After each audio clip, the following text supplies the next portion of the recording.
Alrighty, everyone. So we are going live now. We're going to be talking about the sell-off in the market. Got to start the video as per usual. What's going on, everyone? My name is Nicholas Merton here at DataDash. Today is November 26th of 2021.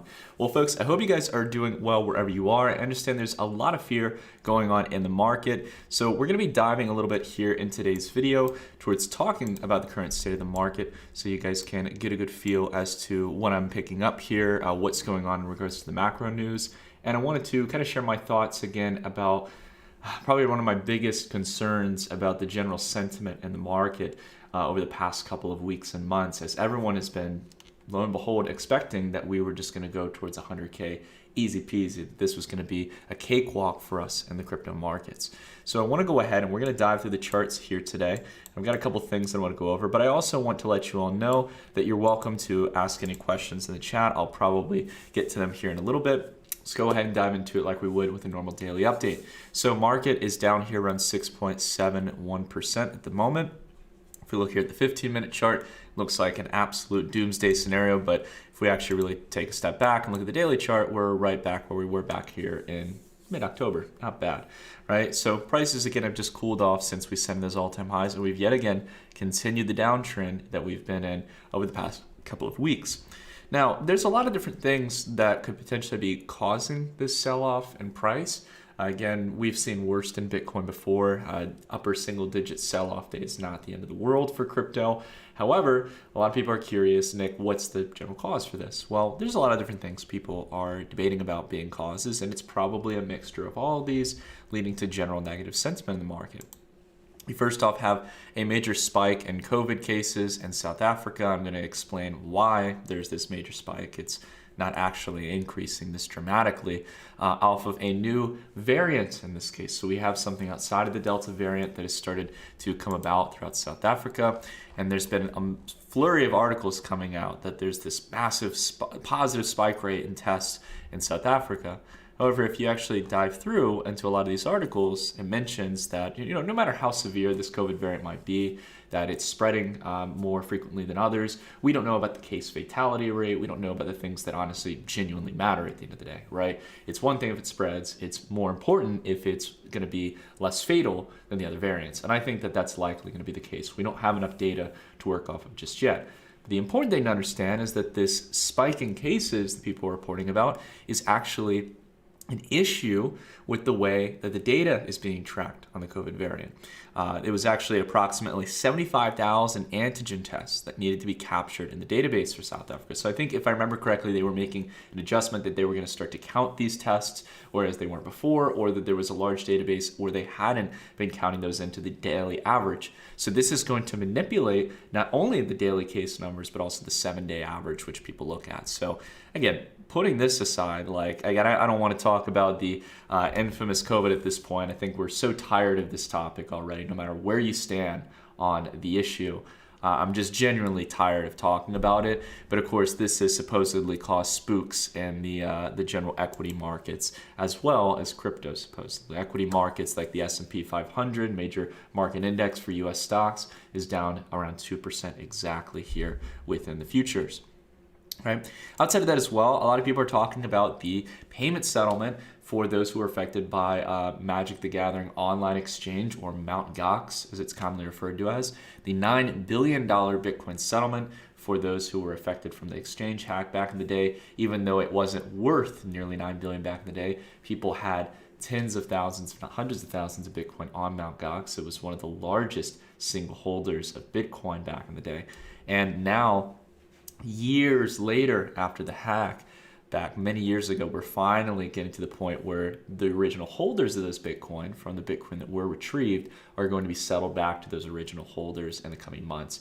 These conversations came out after a recent report that stated that, I think it was here basically in this article on Bitcoin.com, that there was a recent document published on Tuesday noting that the announcement will follow that discloses the details of the specific timing, procedures, and amount of Sentry payments. Now, why is this bearish? Isn't it great people are getting their Bitcoin back? Well, some people see that this is a cause for concern, that once these people get their Bitcoin back that have been in custody, pretty much untouchable for the last couple of years, people are just going to absolutely sell them on the market.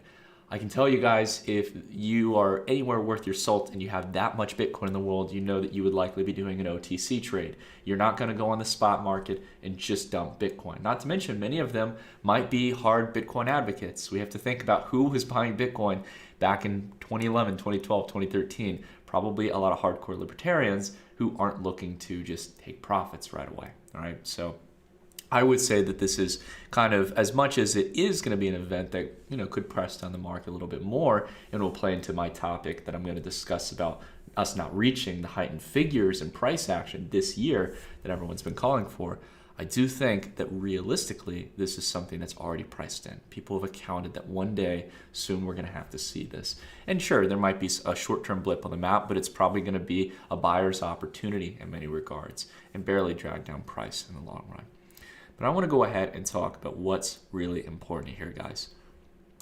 I put out a tweet thread back a couple weeks ago, November 14th.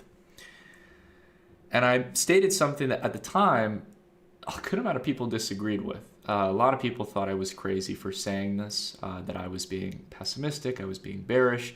They basically stated that, Nick, you're out of your mind if you think that this isn't happening. You're being too cynical.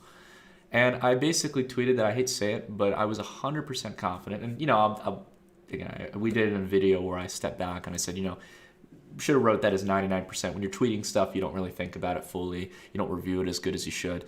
But that I was generally 100% confident that we wouldn't see Bitcoin hitting $100,000 this year. I was incredibly confident on this. And I said, could it happen in Q1? Sure. Could it happen in Q2? Easily. It should have happened by then, right? Of next year. Now, the reason why this is just so far out of the woods, in my opinion, is it's basically calling for Bitcoin to make really euphoric price action. And the unfortunate thing is that this was back 2 weeks ago. You would expect that people who are maybe making these calls would have stepped back or retraced on some of their statements or their bets on the market. Unfortunately, not only did many of them not do that, and that's not really the issue here, but the vast majority of people who have followed those participants in the market and have taken their word as gospel have absolutely stood by it, and now their expectations are getting absolutely blown out of the water. So for example, one of the biggest ones that I've gotten people quoting me constantly is PlanB's projection. And this is not just off of the stock to flow model, it's more around the floor model, right? That price has to be 98K by November, 135K by December using the floor model. And also in general using in combination the stock to flow. And look, I'm not actually here to rag on PlanB. PlanB is an awesome individual in the space. There's a lot of great data science personnel in the space for making great data science models. People who I'm going to go ahead and say are far smarter than me. But the one thing that I think the community is having a very difficult time with is they're taking people like PlanB at face value and taking it as, this is the way to go. Right? These people know exactly where price is going to go. And I'm going to tell you guys the unfortunate reality, whether you're talking about PlanB, Willy Woo, any respectable person in the space, or myself, it doesn't matter. No one knows where things are going to go in the near term or the long term. All we can do is guesstimate things, right? And again, as a bit of self-criticism, that's why I shouldn't have typed in 100%, should put in 95, 99% confidence, right? So always like to provide fair criticism to myself as well. But there's so many people who were going out there and tweeting with such confidence that we're so set for $100,000 for Bitcoin's price here by the end of this year, right? That we were going to have a super cycle, that we're going to go to 200K in sometime in January. I mean, you guys can't make this stuff up. It's too optimistic. It's too optimistic. Right? And people saying that, in the other cycles, we're repeating 2013, we're doing these things which we've talked about before, right? That it's got to blow off. It's got to go up to 100, 200K. And we've talked many times about how this cycle is different from the others. We're going to go ahead and hit on that here, right? So I want to go ahead and talk about what makes this cycle different. The biggest dynamic here and why we were so confident of this idea that we're not going to be reaching 100K or 98K by the end of November. I'll kind of map out these projections. Let's first do that here, right? So this is what people were calling for visually, okay? So I'm going to go ahead and expand our chart here. We've got the date and price range tool. Okay, let's go ahead and talk about the first projection here. PlanB was calling for, in this case, and of course it was, bear in mind, at a higher price, at a later date, right? But generally speaking, unless people are backing off from this statement now, this is what people are calling for. 98,000 within the next, give or take, 4 trading days. An 80% return. Can that happen? Sure, it could. Anything can happen in crypto markets. Is it likely to? No. And I can tell you on, I would be a bit harsh in this statement. It sure as hell wasn't likely back here on November 14th. You'd have still needed a 53% return over 19 trading days. That's well beyond the already overtly bullish price action average of around 1 to potentially 2% throughout most of this previous bull market when price is trending upwards. It's too optimistic. But there's another projection as well. People calling, again, back here on the 14th when I put out the tweet, right, a lot of people calling for 100K, right? Is that possible? Yeah, honestly, as we stretch it out here, not as crazy. Getting within the range here of what an average daily return would look like when price is trending up. And we've been in a general uptrend here for Bitcoin's price. So, right, that wouldn't have been as crazy as a call here, right? But again, the important dynamic here that I think many people missed, and especially I've heard, again, I think by the end of December, PlanB had it where it was going to be 130K. If I go back to the tweet here, 135K, sorry, actually even more optimistic. 111% return within 47 trading days. Right? I think the problem that people who are making these calls are missing is that they're continuously looking at the long-term time frame, and that's phenomenal. We look at the long-term time frame. We value looking at the long-term time frame. The unfortunate thing is that you cannot just look at long-term performance. You need to understand the dynamics of how this cycle is differing from the others. There's similarities to 2013, which we've championed and we've compared before, but the difference between this cycle and all other cycles is how this bull market has been driven. It's been driven by credit. It's been driven by derivatives. It's been driven by a massive amount of crypto collateralized loans where people are borrowing stablecoin liquidity and going out and buying more crypto. And that is changing the dynamics of the rallies, making them more dramatic. And it's also making corrections more dramatic. It's why we had the May sell-off here. And even though a lot of people, again, were so confident that this was a bear market back then, we stuck to our guns. We said, no, this is a mid-cycle correction, that around the 30K range, we're buying, we're accumulating, we held out, and it's paid off major dividends. But now we've talked about that. We understand this dynamic where we've got these major surges in price, right? We probably weren't supposed to be around 60, 65K back here in the first quarter of 2021, to the second quarter of 2021. But we were there because of the amount of credit in the market, and we probably shouldn't have corrected for this long and so harshly, but again, leveraging credit in the system. So what are some visual dynamics we can spot here in price just over the last year? Well, interestingly enough, we've had 2 major periods of accumulation, right? People generally talk about, accumulation distribution. When I use the term accumulation, it's generally where price is moving sideways, right? You can generally see that we had from all the way back here in mid-February to mid-May, right? Multiple months. Bitcoin's price, even though it set a new all-time highs here in April, generally went sideways, give or take, right? Let's cut out the noise. Let's think about what price really did, right? We were in a clear uptrend here for multiple months. Price was looking great. And then we started to push sideways and then have one of the worst mid-cycle corrections in history outside of the one we had back in March of 2020. We know why that was, right? All equities and all assets in general were pulling back. And then after that, when buyers started to come in from all the way here in mid-May to all the way here in mid-July, right? So we're talking about at least 2 months here of sideways accumulation at the support range, which was previous support back here in the past, right? And then we started to move up higher here. Still, again, people use different labels, but it takes time again to start that recovery back up here towards the previous range that we were at before facing resistance, right? So if you really want to count that in, we're going from May, June, July, August, September, October, November, right? It takes multiple months to do this. The market is setting up the foundation so it can have another one of these rallies, another major breakout in price. And to be completely frank with you guys, it's not going to happen overnight. We need to be able to take this range and turn it into new support. And that's going to be over the next couple of weeks. Right? We're going to have to easily go into the close of the year here before I think we can even see things starting to kick off. And that's, again, why I'm okay with the idea that it can happen in Q1. I don't mean to beat a dead horse here, guys, but it's really, really important to set your estimations, and especially not just in price, but in time frame, in a conservative way, so you don't end up, basically setting high expectations only to be disappointed in the end, and then think, maybe it's a bear market in this case, and then you start selling your positions, and then you stop losing sight of the long-term vision. Understanding the long-term time frames is incredibly important in how previous performances happen, but previous performance is not always indicative of future performance, and understanding the dynamics of this cycle and how it differs from others is so important. Any good macro trader or macro investor is going to be looking at the past year. They're going to be looking at the past 2 or 3 years. They're going to be looking at the entire time frame. And one big thing that we've talked about on the time frame, the long-term time frame, that I think this cycle has proven more than anything, or at least has started to point towards. And I'm going to pull up the let me get Bitcoin real quick. I want to get specifically the total history, all-time history index. There we go.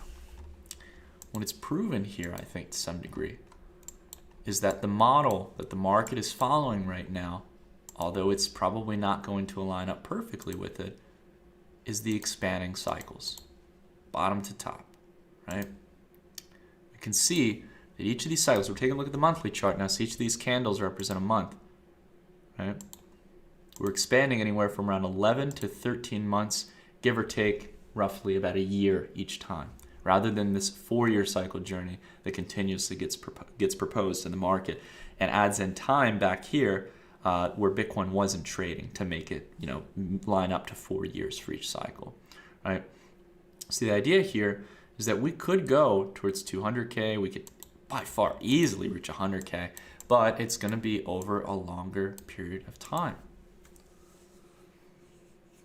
I want to ask you all something as well. When we look at this chart, maybe to kind of close off and solidify again what differs this cycle from the others, do any of you all notice anything when we take a look at this bottom to top analysis or cycle analysis that we're doing? Do you notice anything different? You have these crosses on each of these cycles. And I actually want to turn to chat here and see if anyone sees it or maybe recalls we've talked about it in the past. What's different about this cycle than these 3 previous ones? I'd love to hear from you guys. Maybe I'll give you guys a moment in the chat. Not that it's just getting longer, but let's see if someone can put it in there. Someone pointed it out here. I think if I'm reading their comment right.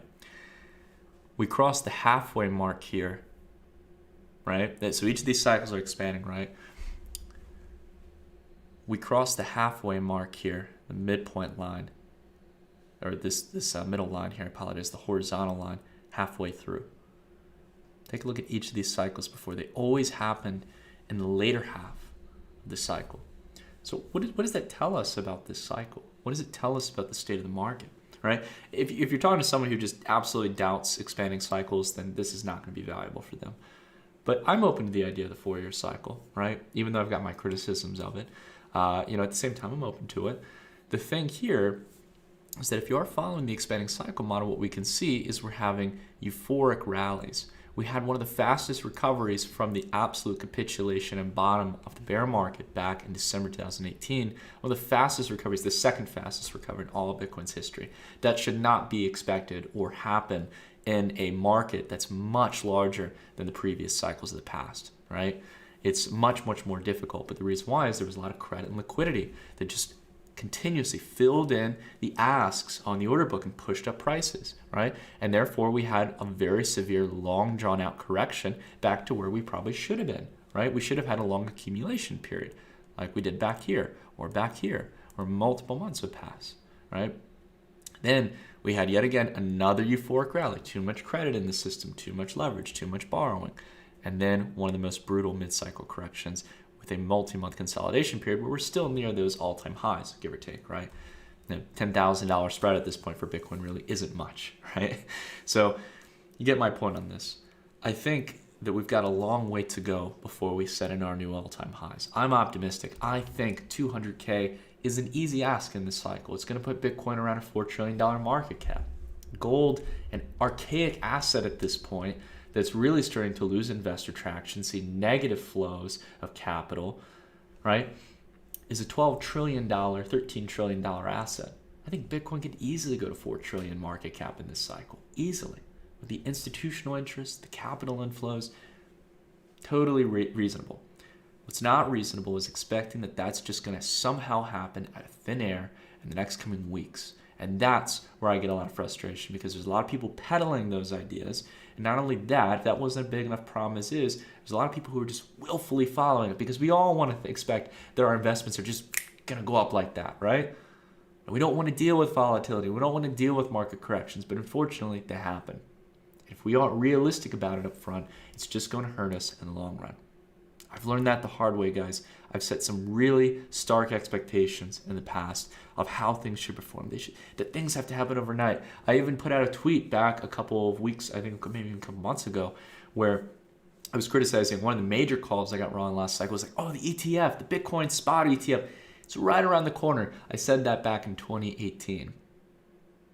You could probably understand how stupid I felt a year or two out when it's like, man, we still don't have a Bitcoin ETF. So what did I learn from that? I learned to set my expectations as conservative as possible, because if you're to be on one of the two ends, if your expectations get blown away and you're invested in crypto and, oh, wow, we actually did get something in January, that's phenomenal. And yes, I'll admit I got the wrong call if that's the case, for sure, right? I'll admit that my confidence levels were probably too high, right?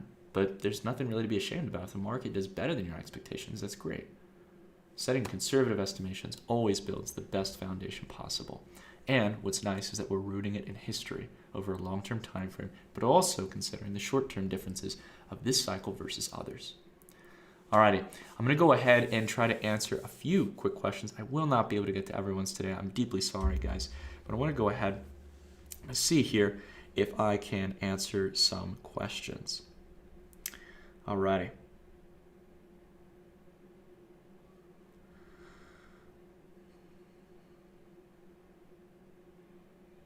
Magnus was commenting on Ben Cohen and myself being some of the good YouTubers. I appreciate that, Magnus. Yeah, Ben's a great guy. He's really cool.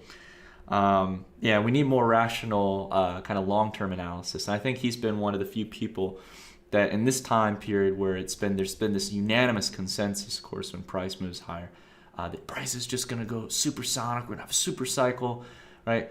Terms like that really get misused in the market. So I give big props to Ben on that.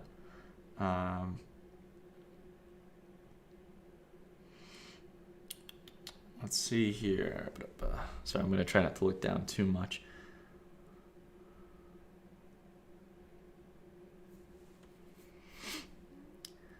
So SK brought up, I think, a critical point here. He said DataDash became bearish without any on-chain evidence. And look, I'm not bearish by any means, and we look at the data science models here constantly, but I'll go ahead and flip the remark backwards. Nothing on-chain screams, oh my gosh, price is just going to screech higher, right?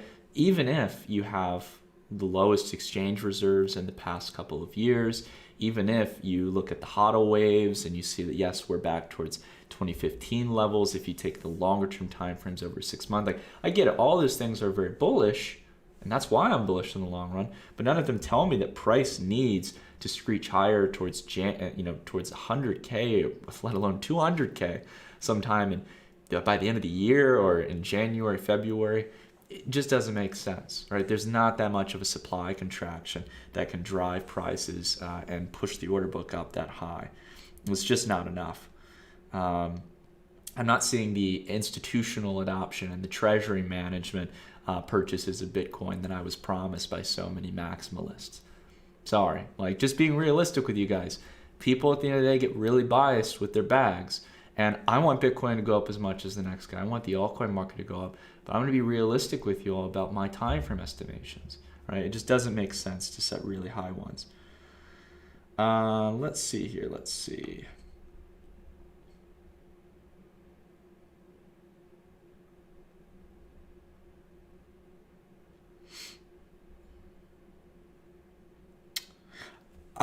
Someone asked a good one, and I think this is maybe a good one to wrap up on to show you guys again an example of the time frame estimations. Let's go ahead and take a look at altcoin dominance. I actually had the slide up here. I meant to talk about it. Now, this is our altcoin dominance chart factoring in, again, don't take it at face value, right? Again, this point I've been emphasizing, It's just one of many models, just one of many projections. You got to blend it in with other forms of analysis and make up your own mind, right? So don't just take it with a grain of salt. But we've had this drawn since back here in October.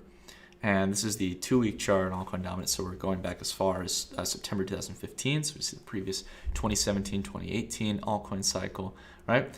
And lo and behold, if you take off the drawing here, we're actually still very much in line with our projections since back in October, right? We didn't call for altcoin dominance to soar up within a month, that we were gonna have an altcoin super cycle, right? And I'm massively exposed to altcoins. I've told you guys that from the get-go. I'm always transparent. I try to let you guys know where I'm exposed in the market, where I think things are heading.